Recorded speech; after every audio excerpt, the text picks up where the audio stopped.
बहुत समय पहले की बात है। एक छोटे से गांव के पास एक घना जंगल था जिसे जादुई जंगल कहा जाता था। लोग कहते थे कि वहां अजीब अजीब चीजें होती हैं, बोलने वाले पेड़, उड़ने वाले खरगोश और हंसने वाली नदियां। लेकिन सबसे खास बात थी सोने का मोर, जिसे देखने की हिम्मत किसी में नहीं थी। गांव में नीलू नाम का एक निडर और होशियार बच्चा रहता था। उसे कहानियां बहुत पसंद थीं, लेकिन वह हमेशा सोचता था, अगर मैं सच में सोने के मोर को देख पाऊं तो। एक दिन नीलू ने फैसला किया कि वह जादुई जंगल में जाएगा और सोने के मोर को देखेगा। उसकी दादी ने उसे समझाया, बेटा, वहां जाना आसान नहीं है। जंगल में जादुई पहेली होती है जिन्हें हल करना पड़ता है। लेकिन नीलू नहीं डरा।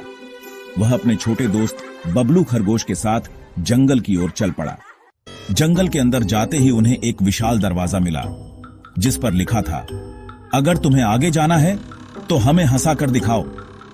नीलू ने बहुत सोचा, फिर उसने बंदरों की नकल उतारी और मजेदार मुंह बनाए। दरवाजा जोर जोर से हंसने लगा और अपने आप खुल गया। अंदर जाते ही उन्होंने एक नदी देखी जिसका पानी उल्टा बह रहा था, नीचे से ऊपर की ओर। नदी के किनारे एक चमकती हुई मछली बैठी थी। उसने कहा, अगर तुम्हें इस नदी को पार करना है तो मुझे मेरी खोई हुई मोती की बूंद लाकर दो। नीलू ने ध्यान से देखा और पाया कि एक पेड़ की डाल पर एक मोती चमक रहा था।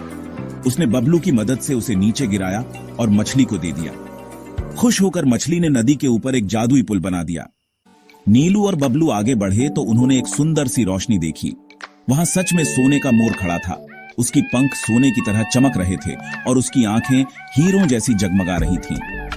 गोल्डन पीकॉक बोला, तुमने अपनी बुद्धिमानी और हिम्मत से यहां तक का सफर तय किया है।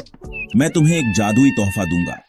उसने एक सोने का पंख नीलू को दिया और कहा, जब भी तुम्हें जरूरत हो इस पंख को रगड़ना, मैं तुम्हारी मदद के लिए आऊंगा।